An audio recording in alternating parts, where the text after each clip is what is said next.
Hello everyone! If you've noticed that I do record 3 reviews in one day, but it's easier that way. This is MykeCheck'd with another MykeCheck'd Productions MykeCheck'd movie review. And before we get into the review, again, Patreon accounts for MykeCheck'd Productions, www.patreon.com/MykeCheck'd95 and www.patreon.com/RDWRedDust for Red Dust Wrestling. Both of those are set up for my 2 YouTube channels. Go click on there and support either one or both if you do like both content from both channels. And I'll be definitely trying to keep up the content for those channels. I am having a rough time getting wrestling videos up, I will say. I'll probably have to get a couple wrestling videos done tonight and tomorrow.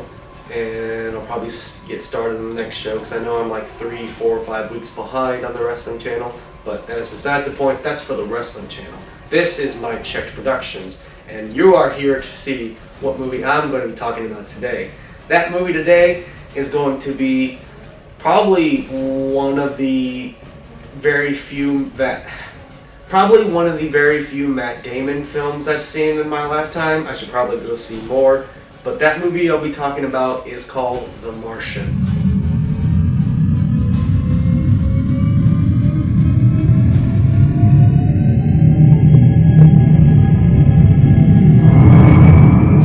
Martian is pretty much a group of these astronauts. They go to Mars to take care of a mission. Something goes freakishly wrong. Something happens. Matt Damon's character, what is his character's name? Give me a quick moment. Okay, his character's name is Mark Watney. I gotta keep that in mind. The astronaut, Mark Watney, he gets left behind because he's presumed dead from the freak accident that has happened with this crew. So the crew has to go back to Earth because something went wrong, and it's just mission failed and whatever. I think I could be getting the plot line wrong. It's been a hot minute since I've seen the whole film in its entirety. But what actually happens is Mark Watney survived the incident and he's left behind on Mars, and slowly NASA and the people that also work with NASA and eventually his crew find out that Mark Watney's alive, and they have to find out a way to bring him back to Earth alive. Now, there's a lot of science talk in this, there's a lot of math and whatever, and it's very well done, very well written and everything. It is a Ridley Scott movie, so that is one plus. It does have its comedic bits, it does have its sad bits, it does have its angry bits, and it does have the science bits, so it has a little bit of everything when it came to people's liking. So for sure. I do have a kind of a funny story. Not really like a funny story, but kind of like I do have a story when it came to this movie when I first watched it. So at the time the movie was coming out, at the same time The Last Witch Hunter starring Vin Diesel was coming out that same weekend. My significant other at the time, her and I were deciding on what movies to watch, and she wanted to go see The Last Witch Hunter. And so I was like, okay, well, this is before I stopped watching reviews and basing my opinions off of those, because I got into a bad habit of watching other people's thoughts and then basing my opinion off of that. I watched a review for Last Witch Hunter, and the review I watched was by Chris Stuckman, I believe. I'll put a link to his channel down below. And obviously he did not like the film at all. And so I told her it's probably not going to be that good, we should probably pick another movie. And so I saw The Martian, and I was like, hey, why don't we go watch The Martian instead? And she's like, oh, I don't know, I kind of want to watch Last Witch Hunter.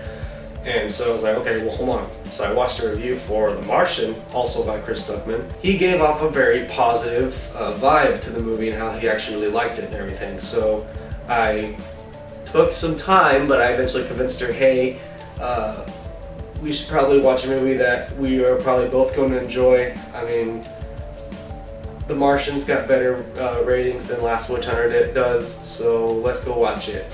And she eventually agrees with me, and we do go and watch The Martian, and she's not too thrilled at first, but by the end of the movie, she, as far as I know, she is pretty much glad that we picked The Martian instead of Last Witch Hunter, because she actually really thoroughly enjoyed The Martian and whatnot. Never seen The Last Witch Hunter since then, but I mean, that's just because I never did get a chance to watch it. I probably should watch it now, just to kind of make up for the fact that I never watched it back then. Maybe just to watch it, just to say, hey, finally got to watch it, but besides the point. I will say that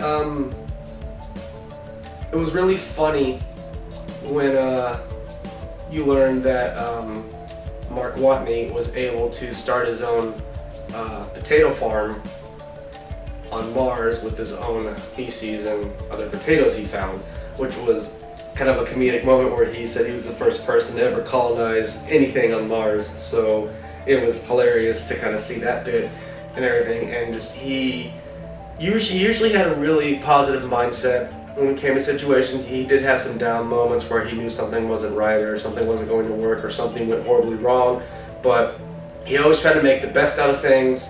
He always just was like, hey, I'm gonna get to go home.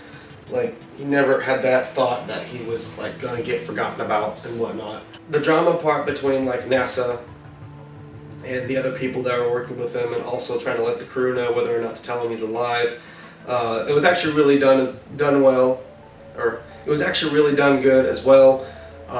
It really brought up more emotions of like NASA wanting the team to come back home and just not worry about it, and they'll either send another ship to go get him because they already had taken care of, and the team finding out and getting mad at the fact they didn't leave him behind dead, and them wanting to like go against NASA's orders and go back and get Mark, as well as Mark getting very irritated that NASA never told his crew that he was alive. They kind of just lied about it.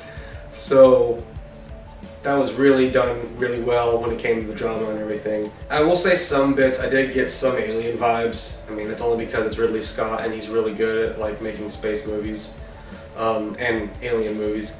It was more so kind of like the parts where they're like, this ship pretty much made it back to Mars, and they're like in the hallways and like outside the ship with their spacesuits and everything. Kind of reminded me of Alien Isolation and whatnot.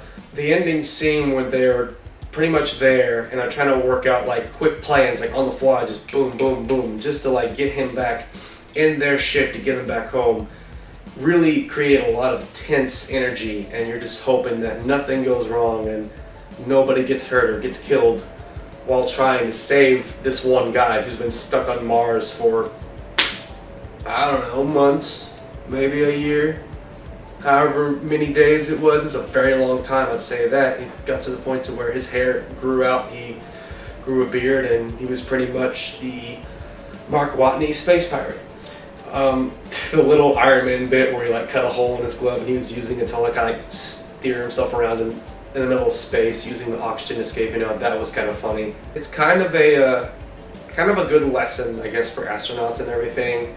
Kind of just letting them know that, it's kind of a weird way of putting it, but it's a good way of kind of telling people like, don't always assume the worst when the worst has happened. Always try to think more positive and try to stay in a better mood. That way you don't feel miserable and you just don't you're always depressed the entire time. You just always gotta think ways like, all right, well, this is what's happened. I can't let myself get overwhelmed by this. I gotta think of a way to kind of keep myself alive and just stay in higher spirits until better news comes my way and I'm able to get back home alive or get back home safe.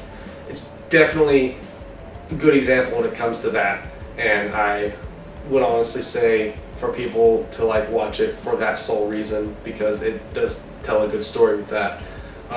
Rating wise, I would say when it came out that it was my top 5 favorite movies of that year. I would say it's probably this is probably my highest rating I given any film, but I would say an 8.9 out of 10 as my rating. It's really good. I don't really watch dramas that much, or space dramas like that, really. But it's a movie that kind of caught me off guard, but a movie that caught me off guard in a good way. It's really good.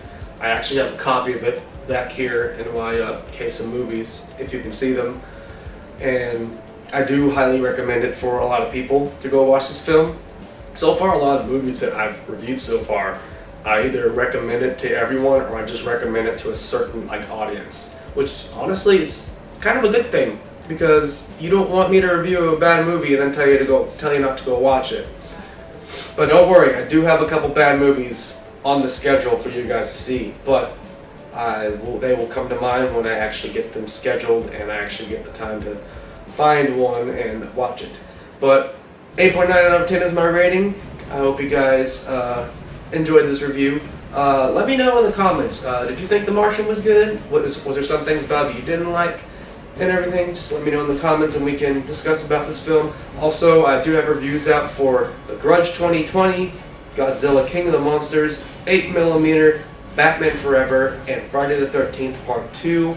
Again, respectively, if you want to go comment on those films and tell me your thoughts on theirs, we can have a discussion about those films there in the comments. I don't really have a set schedule for my next review coming out. I'll have it written down somewhere and I'll release it when it does come out. But until then, this is MykeCheck'd 95 with another MykeCheck'd Productions MykeCheck'd movie review, signing out.